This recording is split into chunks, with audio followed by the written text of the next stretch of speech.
LGBTQ plus topics restored to social studies curriculum in Colorado after year-long debate.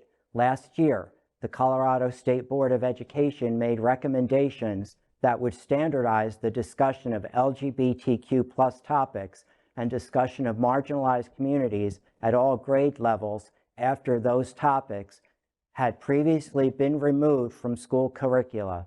In a Monday statement to the Christian Post, a spokesperson for the Colorado Statewide Parent Coalition wrote, quote, "The cuts that were made to eliminate certain references to the LGBTQ plus community and the realities of racism in our history perpetuate xenophobia, homophobia, and false understandings of our collective histories," end quote.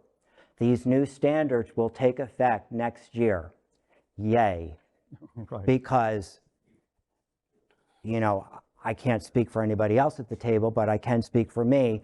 You know, they didn't talk about gay when I was in school 1,000 years ago, and I'm just...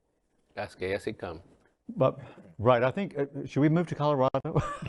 It's cold there, Dale. I know, but I mean, we were talking about the blue bubble here in South Florida, but Broward is a blue bubble. That's I just want to go back. Yeah, Now Miami-Dade is no longer a blue bubble, which is really kind of shocking.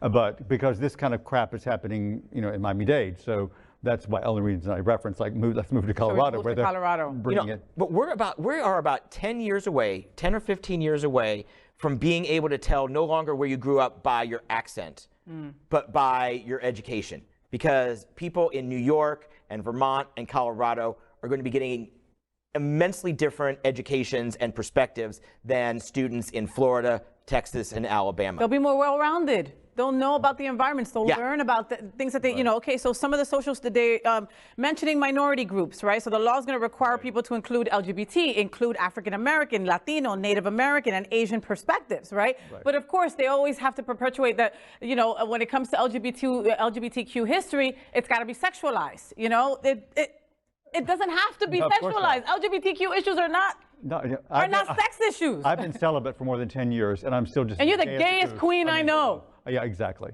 So, you know, I mean, you're absolutely right about that. About you being the gayest queen I know? Yeah. That too. And thank you for that. But no, I mean, you know, it doesn't have to be sexualized.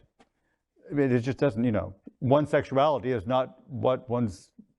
Never mind. Again, all of us in this table went to schools where they only promoted, you know, the conventional, you know, heterosexual, you know, way of living, and all of us turn out gay somehow. Right. It's just they tried to groom us to be straight. Right. But we're still scarred. We still don't understand. We still don't know how much better our lives could have been if we would have had the support of perhaps our peers and certainly our teachers and our Board of Education and administrators at our school. We'll never know. But we could know if we taught this generation, and we would see the fruits of our labor in 15 years. But like I said, I think in 15 years we're going to see a very divided education, and we'll know just how important it was. That will focus it for us, I really believe. How different our lives would be. It's so crazy that you say that, John, because it's so true. I mean, just think about it. Like, you know, Columbus Day.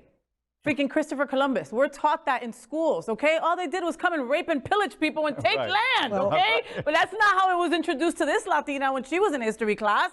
You know, founded America. I mean, it was like, you know, we're taught such crap. Let's bring it a little more recent. The whole reason we're not speaking German and we didn't end up in gas chambers was because of a gay guy, Alan Turing, breaking Germany's Enigma code in World War II. You know how he got rewarded? He got chemically castrated, and then he ended up killing himself over it. Was that the gentleman who invented the computer or something like that also? Yeah.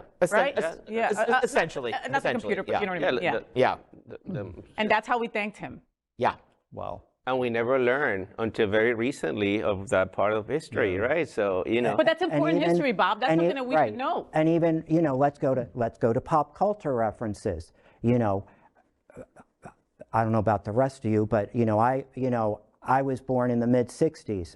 I grew up with Robert Reed as Dad Brady, gay. George Takei as Mr. Sulu, gay. Rock Hudson on Macmillan and Wife, gay. Wow. Yeah. Raymond Burr as Ironsides, Gay. Gay, thank you. But was he gay as Perry Mason? That's what we need to know. Yeah. Was he? I don't. No? Perry Mason. I only Perry remember Mason was Iron. pretty gay. I Was he gay? understand, but I'm aware of Raymond Burr as Perry Mason. I learned of him first as Ironside, which, by the way, I think that's the last show where a disabled person was portrayed as the lead character. That's a whole other conversation, but.